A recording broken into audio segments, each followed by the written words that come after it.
Shalom, Shalom Bapak Ibu Saudara yang terkasih dalam Tuhan Yesus Kristus. Kita bersyukur bahwa hari ini kita bisa kembali beribadah di rumah Tuhan. Saya juga menyapa bagi jemaat Gesba yang saat ini menyaksikan lewat live streaming.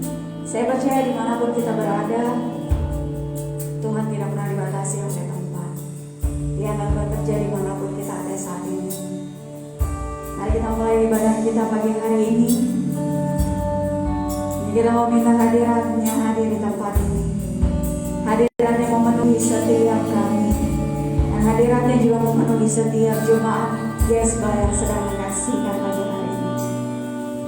Haleluya Yesus.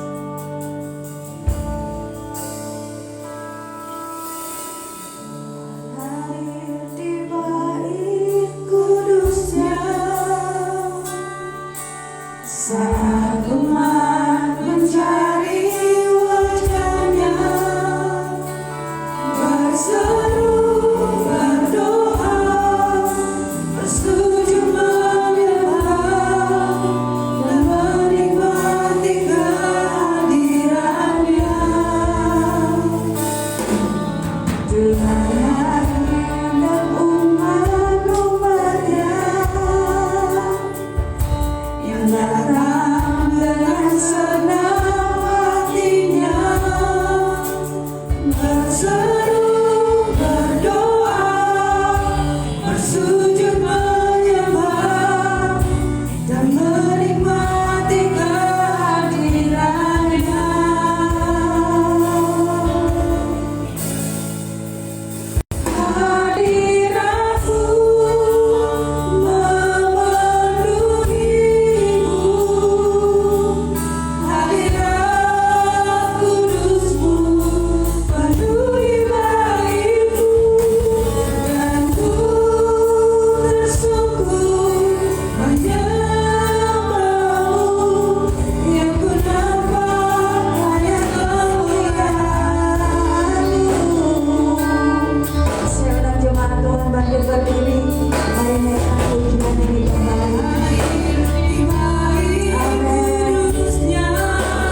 Saat silakan.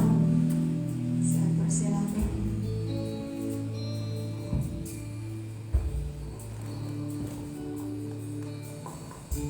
Mari kita tundukkan kepala, mari kita berdoa. Terima kasih Tuhan, terima kasih kami persembahkan kepada-Mu di pagi hari. Ini kami Tuhan, hamba-hamba-Mu dan anak-anak-Mu datang ke hadapan-Mu pada pagi hari ini. Membawa setiap kehidupan dan pribadi kami ke hadapan hadirat-Mu Tuhan. Kami yakin dan percaya Engkau akan memenuhi setiap kehidupan kami di pagi hari ini. Bapa yang baik, terima kasih buat penyertaan-Mu bagi kami sepanjang minggu ini. Kau telah pelihara kami Tuhan, pribadi lepas pribadi. Dan pagi hari ini kami datang ke hadirat-Mu Tuhan. Engkau yang mengampuni kami dan Engkau yang melahirkan setiap hidup kami di pagi hari ini Tuhan Yesus. Engkau yang mengambil alih setiap hidup kami di pagi hari ini. Urapan Allah, hadirat Allah bersama-sama kami di pagi hari ini. Dan ketika urapan Allah dan hadirat Allah bersama-sama dengan kami, mujizat Allah pasti terjadi. Penyakit kami disembuhkan dan Engkau angkat dalam nama Yesus lewat bilur-bilur-Mu. Dan setiap permasalahan kami Engkau ambil alih dan Engkau angkat Tuhan Yesus. Terima kasih Tuhan, terima kasih. Kehadiran kami setiap pribadi pada pagi hari ini, Engkau jamah setiap hati kami Tuhan. Dan ibadah kami di pagi hari ini kami pertaruhkan ke dalam tangan Tuhan Yesus. Engkau yang ambil alih setiap acara demi acara Tuhan. Acara Tuhan kami pertaruhkan ke dalam tangan Tuhan Yesus. Engkau yang beracara di pagi hari ini Tuhan. Engkau yang hadir bersama-sama dengan kami di pagi hari ini. Terima kasih Tuhan. Hamba-hamba-Mu Tuhan, anak-anak-Mu yang mengambil bagian pada pelayanan altar pada pagi hari ini. Pemain musik WL Tuhan, singers, dan sampai ke OHP Tuhan Yesus, sampai kepada hamba-Mu yang melayani kami lewat kebenaran firman-Mu. Engkau tutup bungkus dengan kuasa darah Yesus. Engkau sembunyikan di balik kayu Yesus Tuhan.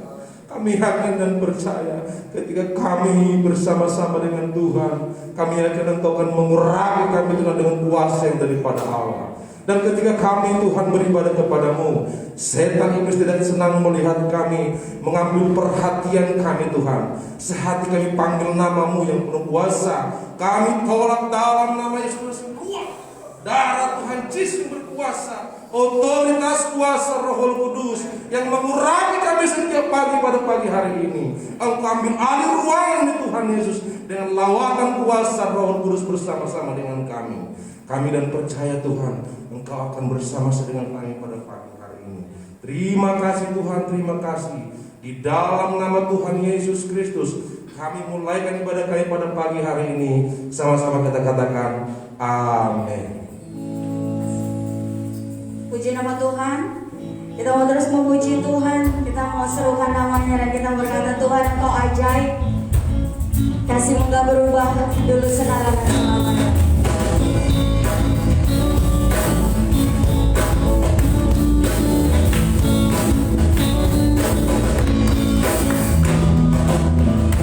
Saja Tuhan ku ajaib, kasih-Nya ajaib bagiku. Yesus ajaib, Tuhan ku ajaib, nampaknya teman katakan Yesus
Mari kita berjabat tangan satu dengan yang lain.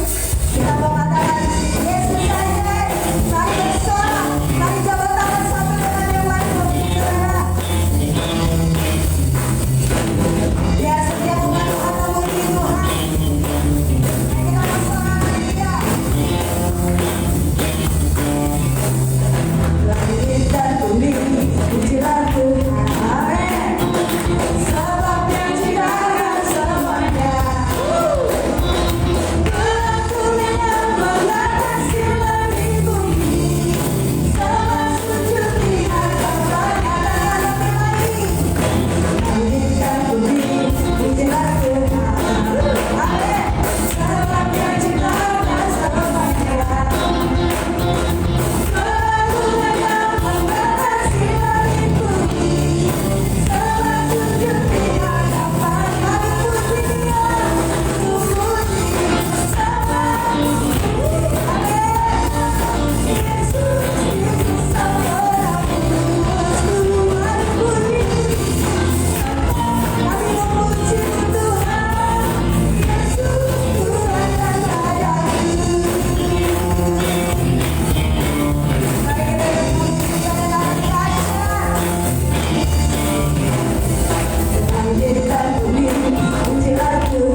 kasih dan kebaikan Tuhan. Pagi hari ini saya persilakan, mungkin ada Bapak Ibu yang mau menyaksikan.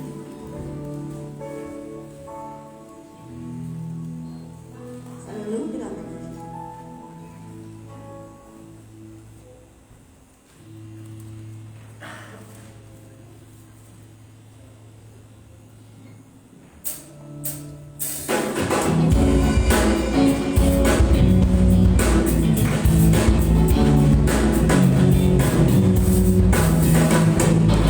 Kasih Allah, karena sudah selalu baik setiap hari.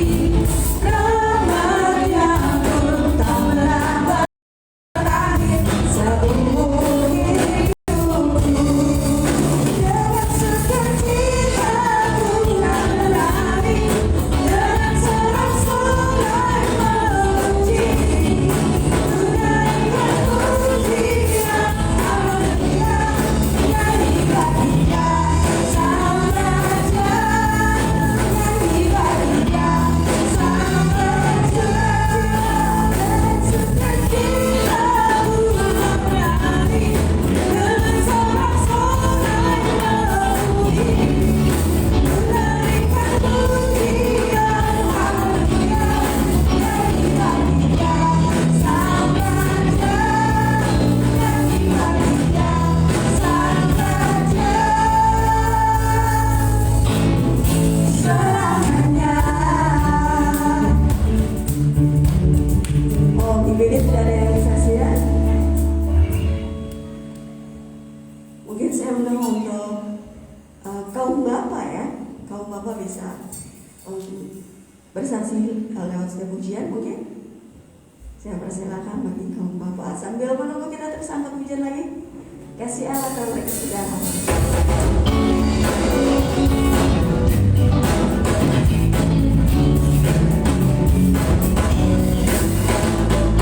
Kasih Allah tak berkesudahan, selalu baru setiap hari.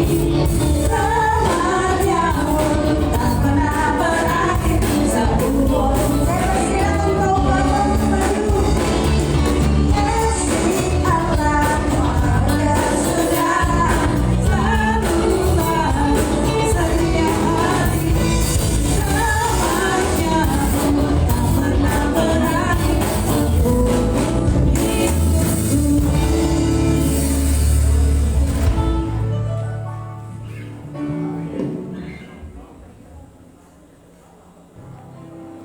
Mungkin yang dimaksud song leader atau kaum pria.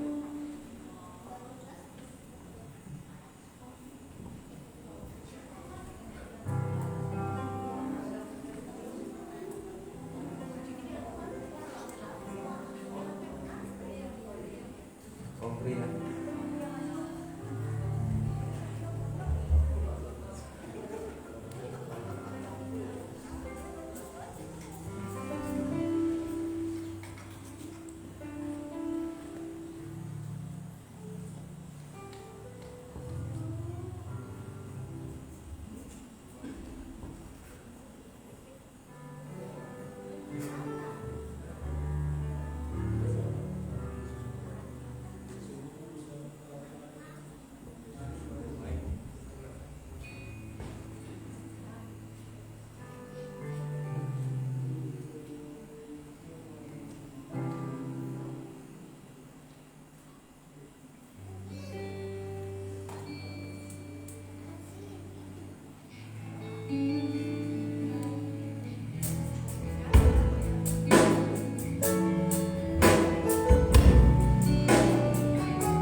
Kalau tadi kaum bapak ya, kaum pria.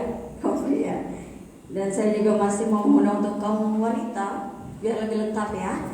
Sambil menunggu atau mau langsung saja kaum wanita maju mempersingkat waktu ikut bersaksi lewat setiap pujian. Amin.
sebentar ya, haleluya.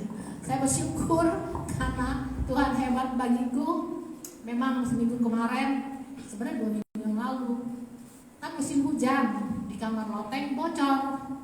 Lalu aku terpleset benjol, haleluya. Karena keajaiban dan kebaikan Tuhan, sehingga aku renungkan, oh Tuhan, firman-Mu mengatakan selangkah jual dengan mau. Kalau seandainya aku tidak dilindungi Tuhan, hilang dah, haleluya. Ya puji Tuhan, aku menyaksikan kebaikan Tuhan karena kasih kuasanya, maka bersaksi terus sampai Tuhan datang, haleluya.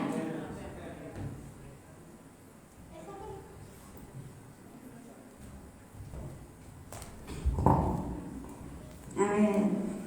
Apapun yang terjadi bahwa Tuhan Yesus tetap baik, amin. Kita mau menyaksikan juga kebaikan Tuhan lewat persembahan-persembahan yang akan kita berikan bagi gereja Tuhan. Sambil persembahan di jalannya, kita mau angkat pujian kasih Allah tak berkesudahan.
adalah Engkau yang membuka pintu Tuhan.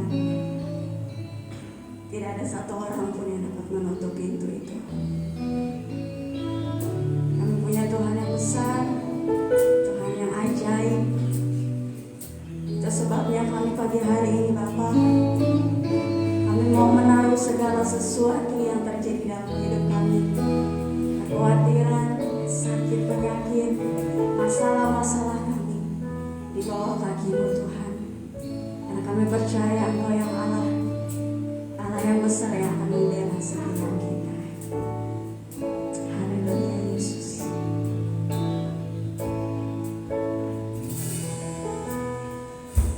Segala perkaraku ku serahkan padamu, Allah pembelaku. Segala khawatirku ku taruh di kakimu.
merasakan kebaikan Tuhan dan mujizatnya kesembuhan. Dan khawatir akan masalah yang selalu terjadi. Pagi hari ini, pujian ini mengatakan menguatkan kita. Bila Tuhan yang turun tangan, gak ada satupun yang bisa menghalangi kuasa-Nya. Serahkan segala kekhawatiranmu sama Tuhan, taruh di kakinya. Dia yang berjanji, Dia yang akan menjadi pembela setiap kita. Bahkan Dia yang akan berperan menggantikan kita. Mari bawa hatimu dan katakan bahwa Tuhan, saat Engkau membuka pintu, gak ada satupun yang dapat menutupnya Tuhan. Haleluya Yesus. Bila Kau yang membuka pintu, tak ada satupun dapat menutupnya. Bila Kau yang mengangkat aku, tiada yang dapat Sekali lagi Bila Kau yang membuka pintu, tak ada satupun dapat menutupnya. Bila Kau yang mengangkat aku, tiada yang dapat merendahkanku. Bapa di dalam sorga, Bapa yang kami muliakan Engkau di dalam nama Tuhan Yesus Kristus. Pada kesempatan berbahagia ini Tuhan, kami yang berkumpul di rumah-Mu, hati kami rindu untuk memuji dan memuliakan. Dan biarlah setiap puji-pujian yang kami sudah naikkan bagaikan dupa yang berbau harum di hadapan-Mu dan boleh menyenangkan hati-Mu Tuhan. Oleh sebab itu Tuhan, pada saat ini kami rindu mau masuk lebih dalam lagi. Setelah hati-Mu disenangkan lewat puji-pujian, biarlah Engkau mengungkapkan setiap isi hati-Mu bagi kami, untuk kami menerima kebenaran firman-Mu Tuhan, yang akan mengajarkan kami tentang pengetahuan akan hal firman-Mu, yang selalu membangkitkan dan menguatkan iman kami, sehingga iman kami boleh bertumbuh dan kami boleh dibawa untuk melihat karya Tuhan, melihat mujizat Tuhan, melihat kemenangan yang daripada Tuhan. Karena sumber jawaban yang Kau berikan bagi setiap orang yang benar adalah jawaban yang pasti, jawaban yang indah dan sempurna bagi kami. Oleh sebab itu Tuhan, kami membutuhkan kebenaran firman-Mu yang akan memimpin hati pikiran kami, agar kami tidak salah melangkah, agar kami Tuhan tidak mengalami kekalahan, tetapi kami boleh mengalami kemenangan di dalam Engkau. Oleh sebab itu di dalam pemberitaan firman sebentar Tuhan, kami tahu ada oknum kuasa kegelapan yang berusaha untuk mengintimidasi hati pikiran kami dengan berbagai cara. Namun kami mau menyatukan iman kami, menolak segala kuasa kegelapan itu dan mengusir semuanya dengan nama Tuhan, dengan dalam nama Tuhan Yesus Kristus. Setan iblis kau pergi keluar. Darah Tuhan Yesus yang berkuasa. Terima kasih Tuhan, terpuji-pujilah nama-Mu.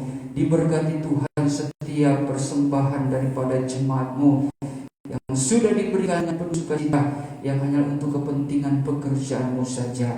Terima kasih Bapa di surga. Kami siap belajar akan firman-Mu. Urapi kami semua, terlebih hamba-Mu yang akan menyampaikan isi hati-Mu. Di dalam nama Tuhan Yesus Kristus kami sudah berdoa. Haleluya, amin. Puji Tuhan. Silakan duduk. Shalom, salam sejahtera, selamat siang. Dan saya percaya kita semua percaya bahwa semua karena anugerah Tuhan kita boleh berada di tempat ini, berhimpun untuk memuji, memuliakan nama Tuhan, dan boleh diberkati dengan firman Tuhan sebentar yang akan kita sama-sama belajar. Oleh sebab itu, mari kita buka Alkitab kita di dalam 1 Raja-Raja pasal yang ke-19.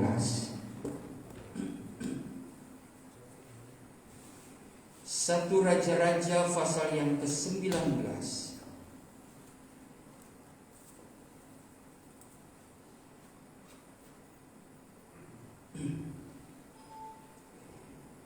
Ayat yang ke-9 sampai ayat yang ke-13.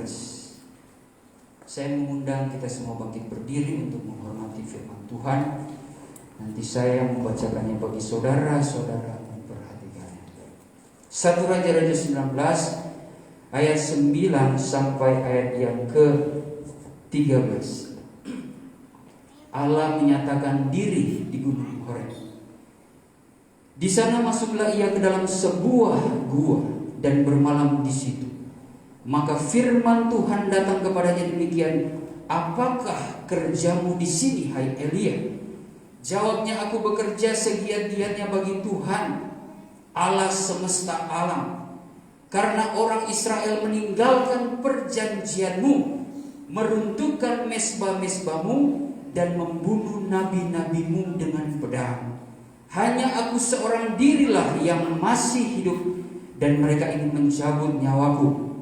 Lalu firman-Nya, "Keluarlah dan berdirilah di atas gunung itu di hadapan Tuhan." Maka Tuhan lalu angin besar dan kuat yang membelah gunung-gunung dan memecahkan bukit-bukit batu mendahului Tuhan. Tetapi tidak ada Tuhan dalam angin itu. Dan sesudah angin itu datanglah gempa.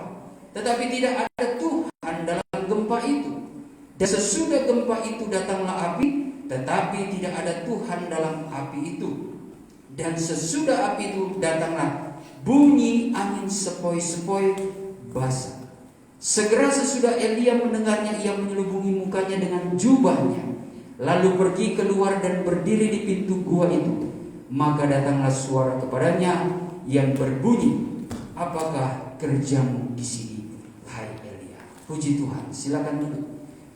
Saudara, ini merupakan pesan ilahi bagi kehidupan gereja Tuhan di masa sekarang ini.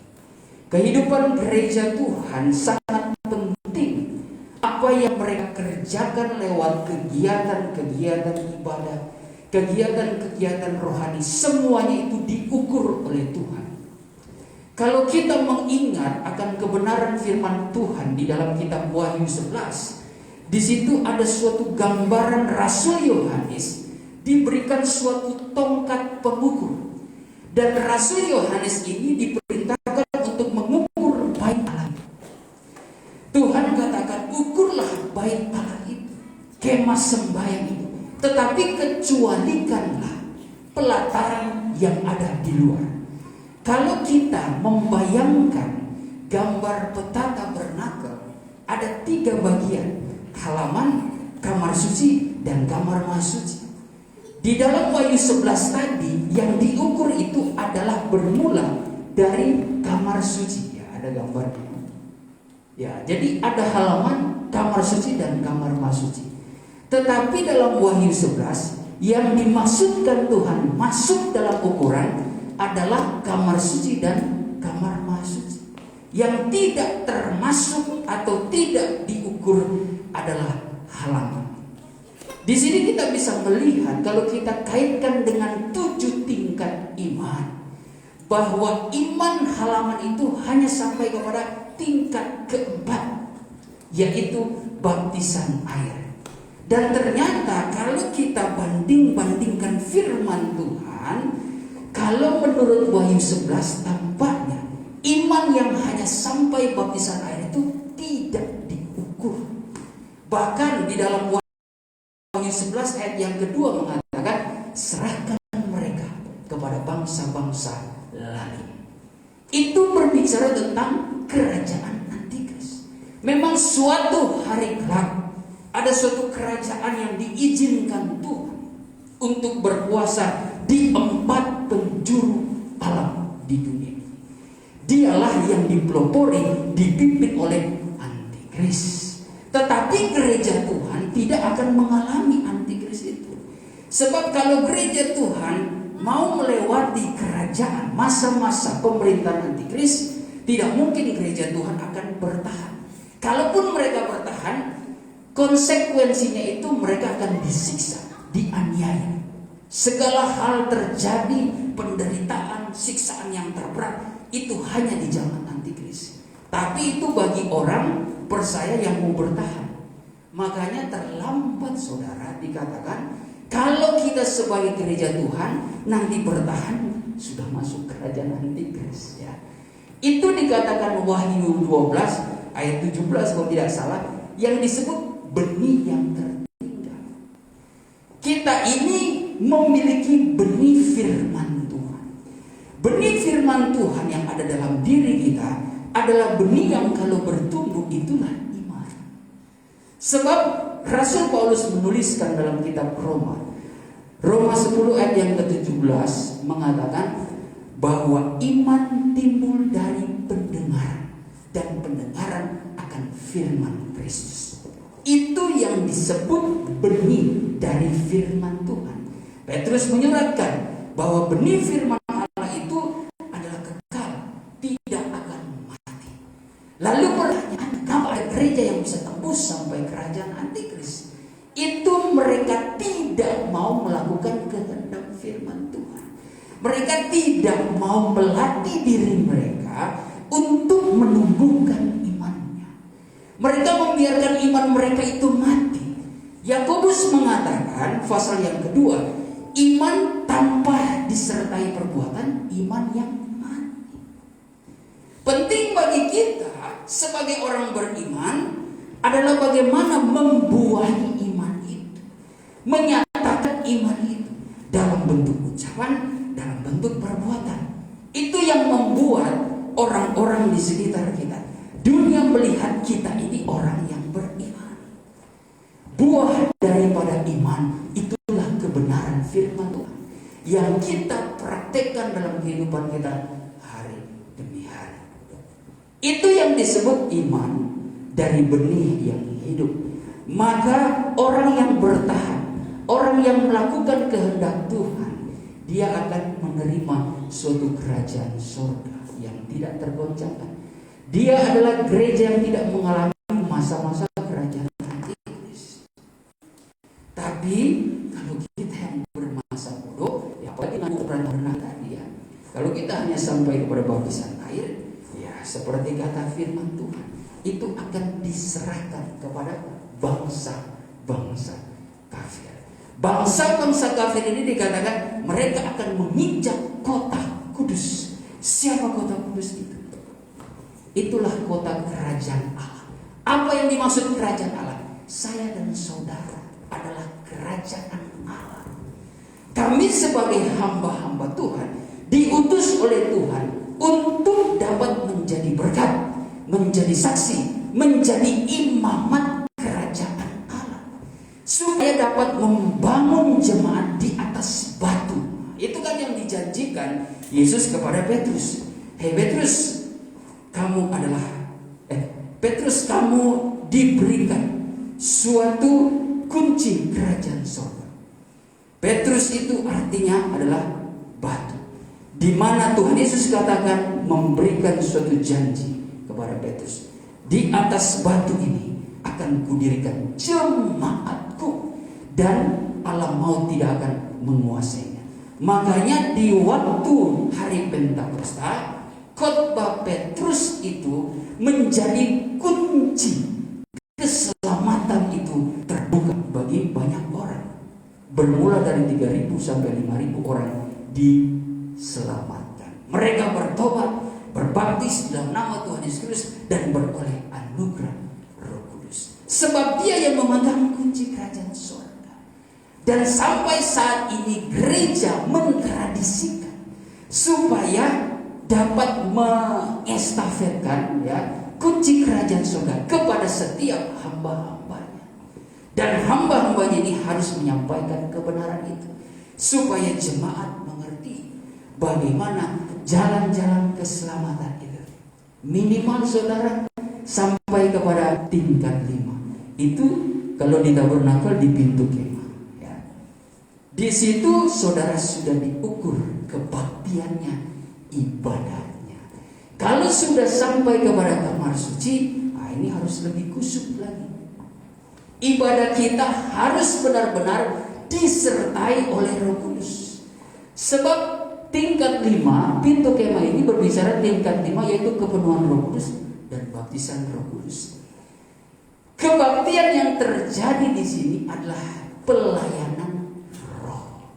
Di situ ada 3 benda, ada pelita, ada meja roti perjamuan, dan mesbah domba. Pelita berbicara firman, berbicara karunia-karunia roh. Penting bagi gereja Tuhan, kalau mau masuk ibadah itu harus dinyalakan dulu pelita, supaya pemberitaan firman yang digambarkan melalui roti perjamuan, melalui meja roti dan perjamuan, berbicara firman dan perjamuan kudus, itu pemberitaannya tidak gelap, karena pelita itu sudah dinyalakan, sehingga pengajaran ajaran yang disampaikan itu berdasarkan terang Roh Kudus. Dan kalau Roh Kudus menyampaikan kebenaran itu pasti tajam. Firman itu akan sangat tajam ya didengar. Sebab firman tidak kompromi terhadap dosa. Mau dia yang datang orang berdosa atau tidak, tetap firman Tuhan itu akan datang dengan tajam. Karena Titus mengatakan penting bagi setiap orang, bagi umat yang percaya, harus dapat mendengar firman dengan templakan-templakannya, supaya iman mereka sehat. Bahwa sesungguhnya firman yang keras itu bagaikan vitamin. Jadi kalau kita datang ke gereja mau mendengar firman Tuhan, apapun itu bentuk firmannya, apalagi meneprak dosa, pas lagi kita mungkin berbuat dosa, bersyukurlah, terimalah kebenaran itu dengan kelembutan hati, jangan dengan hati yang keras. Karena firman yang diterima dengan kelembutan hati adalah ciri gereja yang rendah hati. Orang yang rendah hati, firman Tuhan Yesus mengatakan, adalah orang yang akan diperkaya oleh Tuhan. Itu janji Tuhan. Orang yang rendah hati itu dipercayakan akan kemuliaan Tuhan. Saudara, kalau mengingat bagaimana kerendahan hati seorang perempuan Kanaan, ketika dia mendapatkan masalah, saudara, anaknya keras, dia mau datang kepada Yesus sebab dia sudah melihat Yesus. Dia sudah mendengar juga bagaimana perbuatan Yesus akan hal-hal mujizat. Dia datang, dia berseru kepada Yesus, Tuhan tolonglah anakku ini. Tapi murid-muridnya mengusir dia.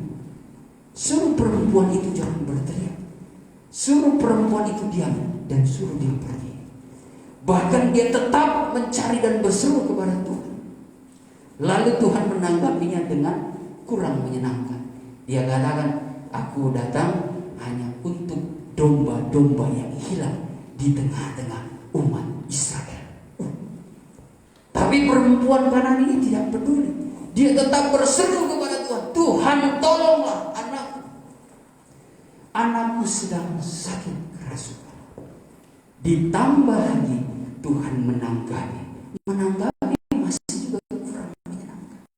Tuhan katakan, tidak berhak roti yang diberikan kepada anak-anak dilemparkan kepada anjing.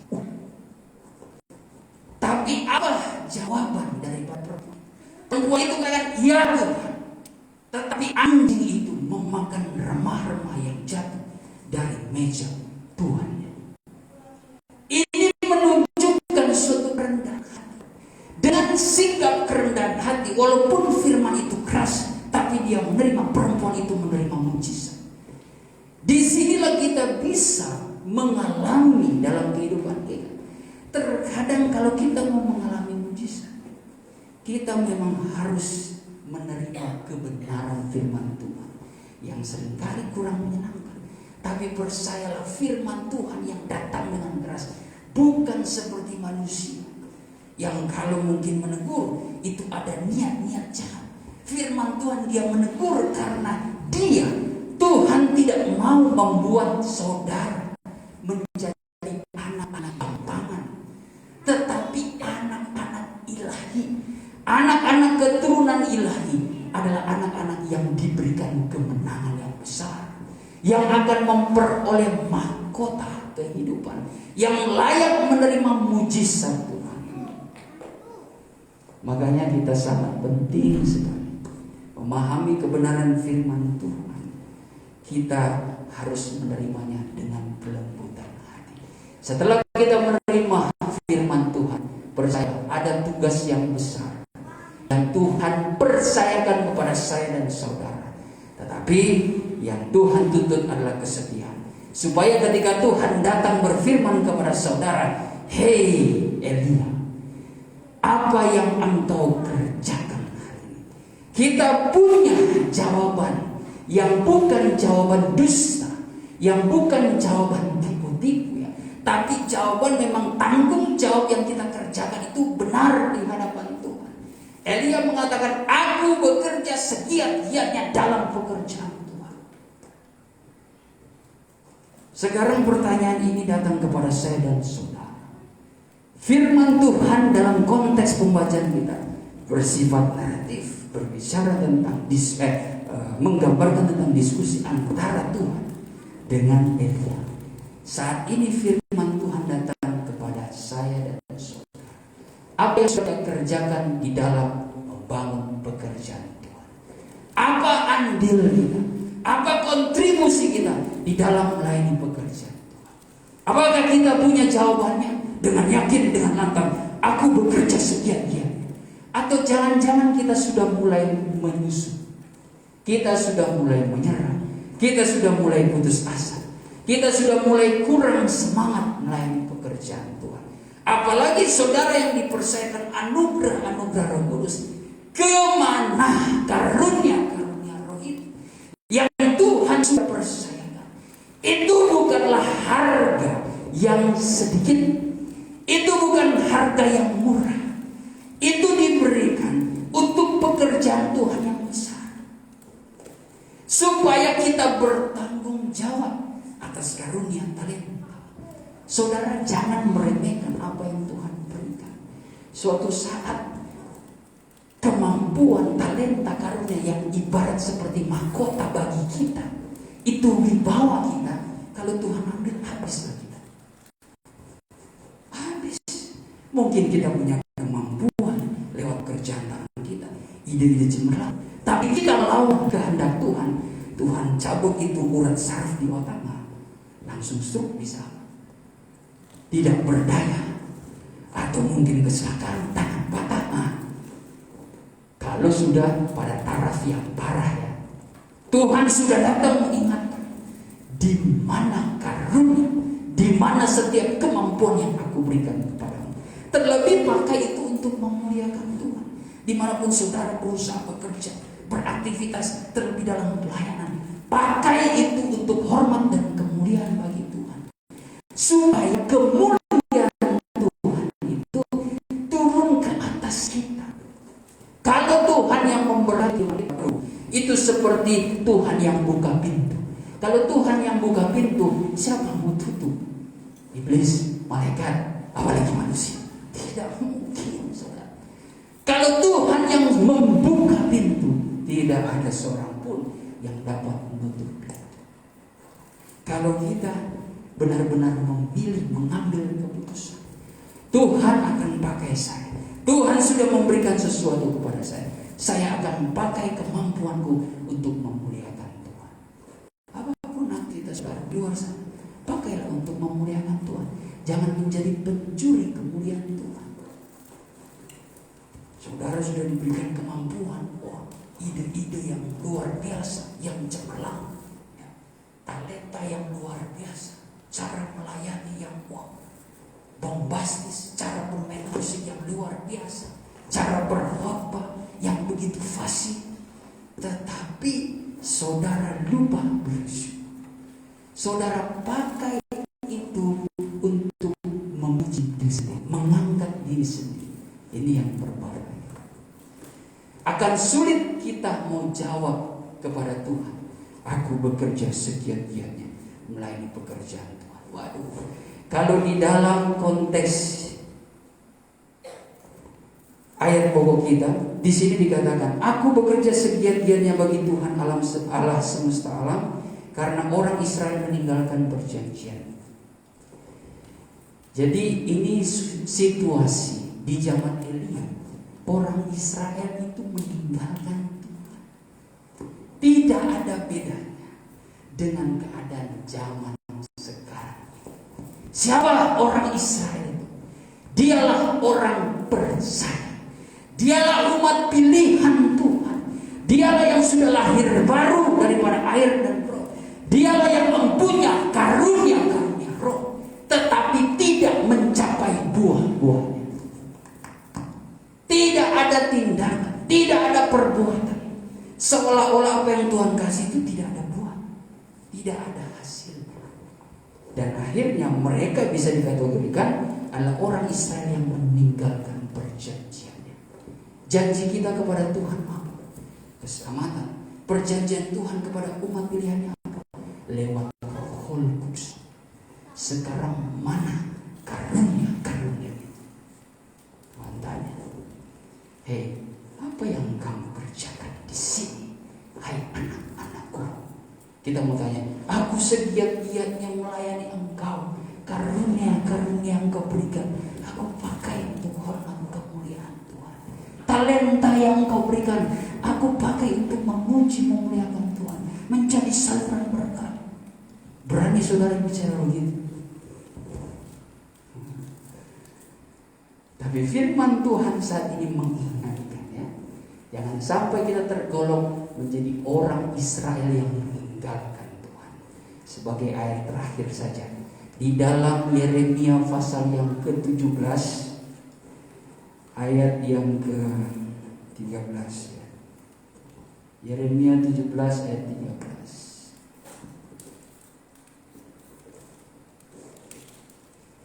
Ya pengharapan Israel, Tuhan, semua orang yang meninggalkan engkau akan menjadi malu. Orang-orang yang menyimpang daripadamu akan dilenyapkan di negeri, sebab mereka telah meninggalkan sumber air yang hidup, yakni Tuhan. Dalam melayani pekerjaan Tuhan, ingatlah satu hal, saudara. Dalam pekerjaan Tuhan kita pun manusia, kalau sudah yang kita mainkan pikiran kebenaran kita sendiri, pelayanan itu menjadi pelayanan yang salah. Tapi kalau kita berserah kepada pimpinan roh, kita takut kepada Tuhan, saya percaya apapun yang menjadi pekerjaan kita, itu semua kita bawa untuk kemuliaan bagi Tuhan. Apalagi kalau kehidupan kita menjauh daripada kasih Tuhan, nah, kita akan mendapat malu. Sekarang belum, tahun depan belum, tapi ada saatnya, waktu yang tepat, kita akan mengalami suatu situasi yang memalukan. Karena Tuhan ditinggal. Dia adalah air hidup, sumber pokok kehidupan rohani kita. Kalau kita mengabaikannya, kita tidak akan mengalami berkat Tuhan. Perhatikan di dalam ayat bahwa Nabi Elia setelah dia menjawab itu dengan seyakin-yakinnya, ternyata Tuhan suruh dia, baik Elia, naik ke gunung, tunggulah aku di sana. Tuhan lalu tiba-tiba datanglah api, datanglah gempa, datanglah angin. Di situ ternyata tidak ada Tuhan. Tetapi ketika datang angin sepoi-sepoi, disitulah Tuhan berfirman, hei Elia, apa yang kamu kerjakan? Rahasia ini sebenarnya, kalau di dalam liturgi ibadah, ini jarak antara firman dan penyembahan. Firman Tuhan disampaikan, seringkali akan diteguhkan kembali di dalam penyembahan. Itu yang disebut satu roh. Itu yang disebut suatu pekerjaan roh yang seirama, tidak akan berubah. Maksud firman yang disampaikan hamba Tuhan, asalkan pelita itu nyala, ya, maka firman itu betul-betul betul-betul secara dengan terangnya Tuhan. Sehingga nanti dalam penyembahan Tuhan pun bertanya, Tuhan pun memberikan pernyataan yang sama dengan firman Tuhan. Yang sering kali kita dengar, kamu sudah mendengarkan firman-Ku, dan firman-Ku itu adalah aku sendiri.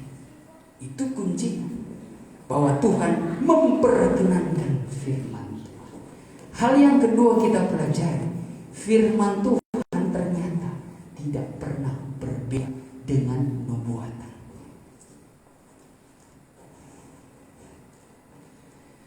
Jadi kalau ada gereja yang mengerti pekerjaan roh, ya, kenapa gereja tiba-tiba berbeda-beda nubuatan?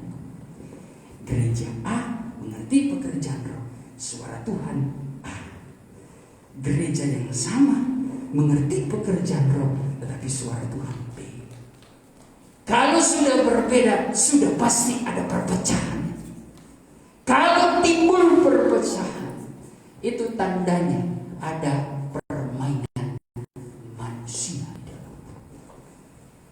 Firman Tuhan itu selaras, senada, sama seperti itu. Cuma memang konsepnya, prosesnya itu seperti ada suatu hal-hal yang besar terjadi, ya, seperti gempa, yaitu sebenarnya berbicara penyerahan kita. Penyerahan kita pun harus dengan bijaksana menjaga jiwa roh kita. Penyembahan juga jangan terlalu menggebu-gebu. Kita harus betul-betul pakai hikmat. Jangan yang kita sudah tidak bisa membedakan penyembahan yang sudah emosional dengan penyembahan yang berdasarkan roh. Tapi firman Tuhan selalu menjadi ukuran. Kami selalu mengajarkan itu. 1 Korintus 14 ayat 33 dan 40. Intinya dalam penyembahan itu, cara kita menyembah supaya tidak chaos, tidak amburadul, tidak kacau, itu kita kembali kepada firman dengan mengatakan Roh Kudus itu selalu mendatangkan damai sejahtera, sopan dan teratur, tertib, berjalan sesuai kehendak Tuhan. Jangan yang sudah sampai berlebih, ya, itu sudah emosi. Emosi dengan roh itu memang beda-beda tipis, saudara. Roh Tuhan dengan roh manusia dengan roh iblis itu 11-12. Dan rahasianya kita kembali lagi, kenapa angin sepoi-sepoi baru Tuhan datang berfirman, itu memberikan keterangan bagi kita. Tuhan tidak suka yang terlalu chaos, Tuhan tidak suka yang terlalu ribut. Tuhan menghendaki ketenangan. Dalam aplikasi penyembahan saja kita sudah dibuat mengerti, itu akan kita pahami di dalam kehidupan sehari-hari, dalam berkeluarga dan berorganisasi. Tuhan selalu ada di angin sepoi-sepoi. Tuhan selalu hadir di dalam ketenangan, karena Dia adalah Raja Damai. Tidak mungkin datang Raja Damai terjadi kerusuhan. Tidak mungkin. Berbicara tentang pekerjaan roh, 1 Korintus 12 ayat yang keempat, 5-6. Karunia-karunia dikerjakan oleh roh yang sama. Setiap pelayanan dikerjakan oleh Tuhan yang sama.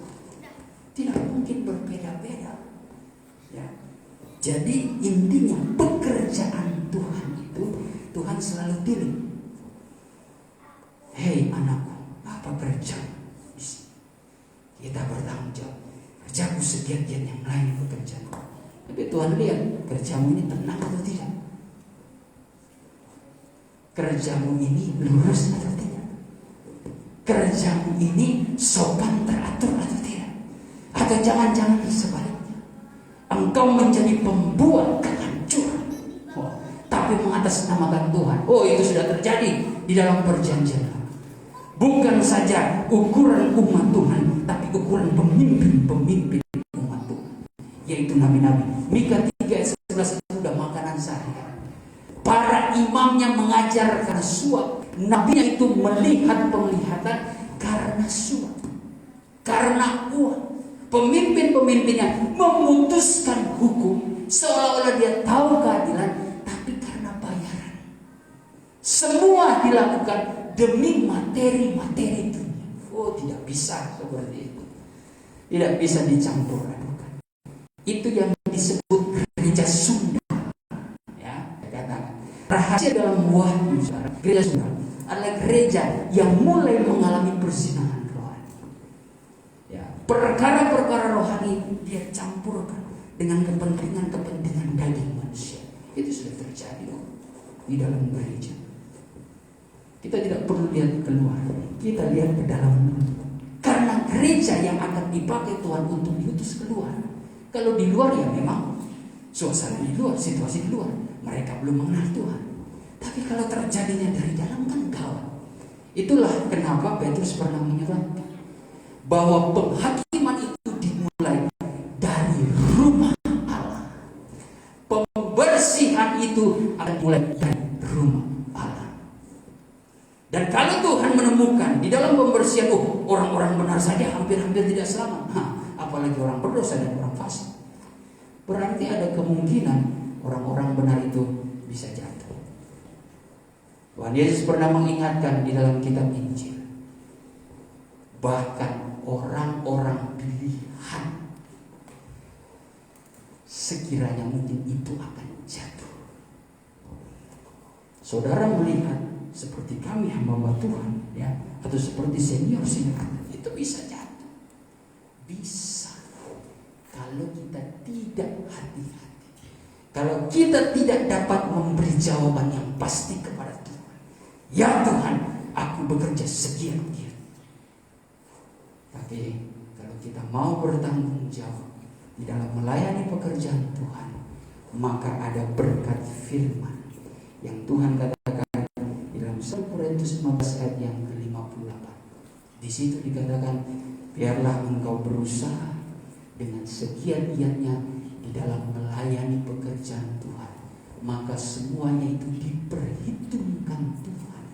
Apa yang engkau butuhkan di dalam pelayanan, di dalam rumah tanggamu, di dalam aktivitasmu, Tuhan sediakan. Allah adalah Allah Jehovah Jireh yang mampu menyediakan. Allah bagaikan Allah Immanuel. Dia akan menyertai segala aktivitas dan pelayanan kita, asalkan kita betul-betul mau segiat-giatnya melayani pekerjaan Tuhan. Puji nama Tuhan. Mari kita berdoa. Terima kasih Bapa di sorga, pada kesempatan siang hari ini kami sudah diingatkan kembali bagaimana kami mempunyai tanggung jawab di dalam melayani pekerjaan Tuhan. Ampunilah kami jikalau Engkau dapati kami suatu pekerjaan tangan kami, pelayanan kami Tuhan mengalami suatu kelalaian. Sesungguhnya firman-Mu Tuhan dengan tegas mengatakan, terkutuklah, terlaknatlah orang yang lalai di dalam mengerjakan pekerjaan Tuhan. Dan biarlah Tuhan lewat kebenaran firman Tuhan ini kami mau datang berdamai kepada-Mu Tuhan. Kau memberikan kekuatan yang baru bagi kami, agar kami boleh dapat melewati setiap proses di dalam hidup kami, dan kami boleh melihat berkat dan janji firman-Mu menjadi suatu mahkota kemenangan di dalam hidup kami Tuhan. Terima kasih Bapa atas firman-Mu. Tanamkanlah benih firman-Mu di tanah hati kami yang baik, agar kebenaran ini Tuhan bisa menjadi kebenaran yang membawa kami kepada kekekalan Tuhan. Setelah kami Tuhan bersatu lewat firman-Mu, Tuhan kami rindu menyembah Engkau dalam roh dan kebenaran ya Bapa. Biarlah Engkau yang memperkenankan dan melayakkan hidup kami. Terlebih teguhkanlah kebenaran firman-Mu melalui suara roh, melalui anugerah roh Tuhan, agar kami Tuhan senantiasa mendapatkan kekuatan, damai, sejahtera, sehingga ada semangat baru untuk kami menjalani hari demi hari Tuhan di dalam firman-Mu. Terima kasih Bapa, kami siap untuk menyembah Engkau di dalam roh dan kebenaran. Layakan kami Tuhan, sucikan kuduskan hati kami di dalam nama Tuhan Yesus Kristus. Haleluya. Mari kita bangkit berdiri, kita angkat pujian. Oh sungai dari Allah, oh sungai dari Allah,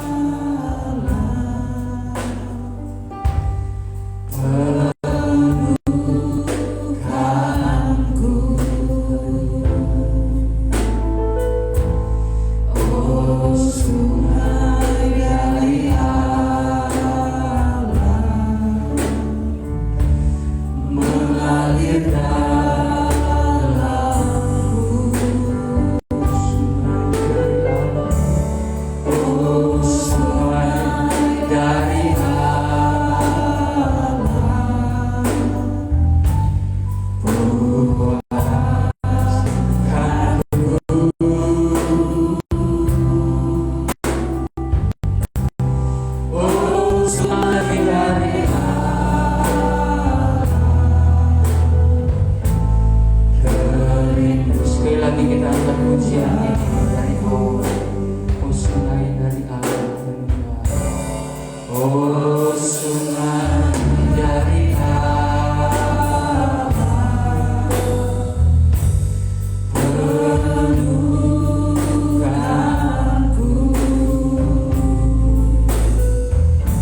Kembalilah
Terima kasih Tuhan atas berkat dan kasih setiamu memelihara jiwa kami dengan kebenaran firman-Mu Tuhan, agar kami tidak terbawa dengan segala perihal dunia yang sering kali mempengaruhi hidup kami, sehingga kami jauh daripada kasih karunia-Mu. Firman-Mu menjadi terang bagi kami Tuhan, membawa kami Tuhan untuk menerima berkat dan janji-Mu ya Bapa. Terima kasih diberkatilah sidang jemaat-Mu di dalam segala kegiatan aktivitas mereka, pekerjaan usaha bisnis yang mereka jalankan besar kecil di dalam nama Tuhan Yesus Kristus. Kau membuka jalan, Kau memberkati mereka, biar Engkau limpah ruahkan anugerah-Mu Tuhan melalui kemampuan, talenta Tuhan, hikmat, kebijaksanaan yang Kau taruh di dalam hati mereka, agar mereka Tuhan boleh dapat menyelesaikan segala perkara pekerjaan mereka dengan kemenangan yang daripada-Mu Tuhan. Sertai setiap langkah kaki mereka kemanapun mereka pergi dan berada, Tuhan yang menuntut mereka dengan kuat kuasa Roh Kudus. Jagalah Tuhan kaum keluarga kami dimanapun mereka berada Tuhan, baik sanak saudara kami Tuhan, anak-anak kami, orang tua kami ya Bapa, baik di kampung-kampung Tuhan, di luar negeri. Biarlah keluarga yang tidak bersama-sama dengan kami, Engkau tetap menjaga, melindungi mereka. Engkau adalah Allah penjaga Israel, Engkau yang akan menjaga kehidupan umat-Mu yang berharap sungguh kepada Engkau. Kau akan pelihara kami Tuhan, umat yang bersaya. Kau tidak akan membiarkan dan meninggalkan kami Tuhan. Kau bagaikan air hidup bagi kami yang selalu membasahi hati kami Tuhan, agar kami tidak mengalami kekeringan, tetapi kami bagaikan pohon yang berbuah-buah dan berdaun lebat Tuhan, berdaun yang hijau, bahkan tidak pernah kering sekalipun di masa-masa kekeringan, sebab Engkau adalah air hidup kami ya Bapa. Terima kasih Tuhan, terpujilah nama-Mu. Biarlah sebentar ya kami yang kembali Tuhan, kami boleh mengalami suatu keberkatan, perubahan. Tidak sama seperti kami datang Tuhan, kami pulang dengan membawa berkat janji firman-Mu, janji-Mu yang senantiasa menyelamatkan kehidupan kami. Jauhilah Tuhan kehidupan kami dari segala mara bahaya, malapetaka apapun Tuhan. Sepanjang 6 hari ke depan, biarlah Engkau yang berperang bersama-sama dengan kami Tuhan. Terima kasih Bapa, terpujilah nama-Mu. Kami serahkan segala pergumulan doa kami ke dalam tangan kasih-Mu. Kau menjadi Allah sumber jawaban yang pasti dalam setiap doa-doa kami. Kami akan akhiri ibadah kami dengan pengucapan syukur demi nama Tuhan Yesus Kristus. Haleluya. Saudara dan saudariku yang dikasihi Tuhan, terimalah berkat damai sejahtera yang dianugerahkan Allah Bapa di sorga, oleh cinta dan kasih sayang anaknya yang tunggal yaitu Tuhan Yesus Kristus, di dalam persekutuan Allah Roh Kudus, memberkati dan menyertai kita, mulai hari ini sampai Tuhan Yesus datang kembali, menjemput gerejanya di atas awan-awan, di dalam kemuliaan yang kekal, sebagai Raja di atas segala raja. Haleluya, haleluya. Amin. Ya, puji Tuhan, silakan duduk. Ibadah kita sudah selesai dan mohon maaf. Ada laporan. Ada laporan. Ya, kita akan memberikan persembahan ekstra kolektor terlebih dahulu, lalu kita akan masuk pada pengumuman. Sambil menunggu, kita angkat pujian yang mengatakan kasih Allah. Kita berkesudahan.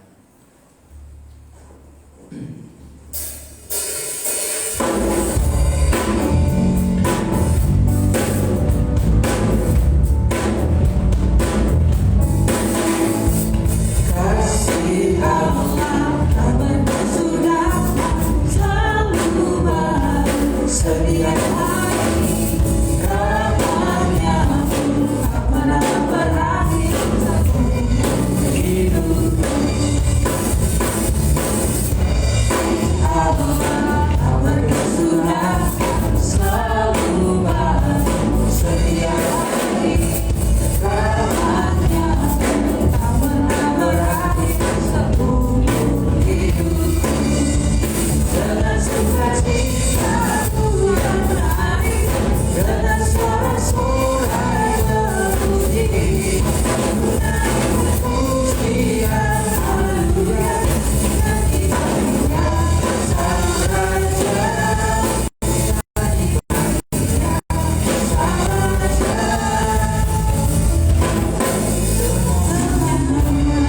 Baik, puji Tuhan, kita berdoa. Terima kasih Bapa di sorga, Kau melihat tangan-tangan yang sudah memberikan persembahan ekstra kolektor. Kau Allah sumber pancaran berkat, kembalikan berkat-berkat baru, berkat jasmani terlebih berkat rohani Tuhan.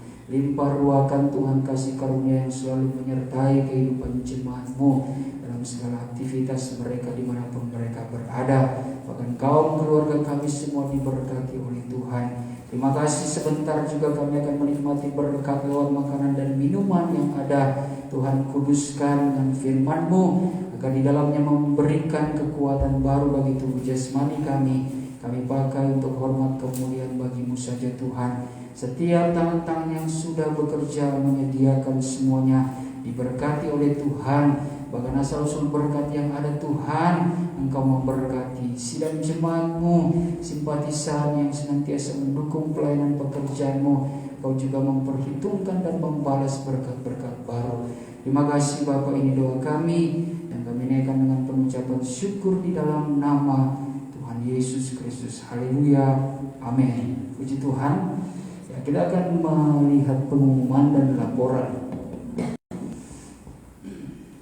Seperti biasa, ibadah raya Minggu jam 10.30 sampai dengan selesai.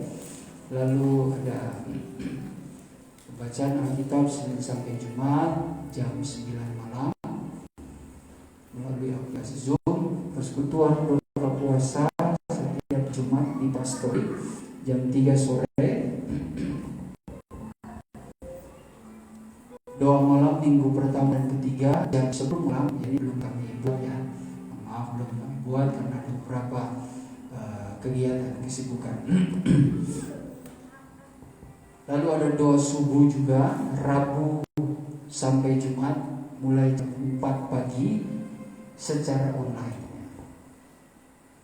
Pendalaman Alkitab juga dengan secara online dengan hari yang sama Rabu sampai Jumat dengan waktu yang disesuaikan. Ya, selanjutnya laporan keuangan berbulan Juni 2022 ya. Biar saya bacakan dari Wiren, keluarga Sangkirot, Bapak Sahat, keluarga Bapak Heri, Ibu Lia Heru, Saudari Vivi, Saudara Yopi, keluarga Sangkirot, dan Yehezkiel. Laporan keuangan tanggal 10 Juli ya, dengan rinciannya dan sisa saldonya 3.100.000 sekian. Ya, saya kira itu saja pengumuman dari kami. Pelayanan ibadah dan juga laporan keuangan. Untuk info pelayanan kunjungan jemaat, saudara bisa konfirmasi kepada kami dengan nomor yang sudah ditampilkan, bisa menghubungi. Terima kasih, saya kira itu saja yang kami sampaikan pada saat hari ini. Terima kasih untuk kehadirannya. Tetap semangat di dalam Tuhan dan hidup dalam bersyukur. Tuhan pasti mampu memberikan pertolongan yang terbaik dalam hidup kita. Baik, puji Tuhan. Terima kasih. Selamat menikmati berkat makanan di bawah. Sampai jumpa. Shalom. Tuhan Yesus memberkati.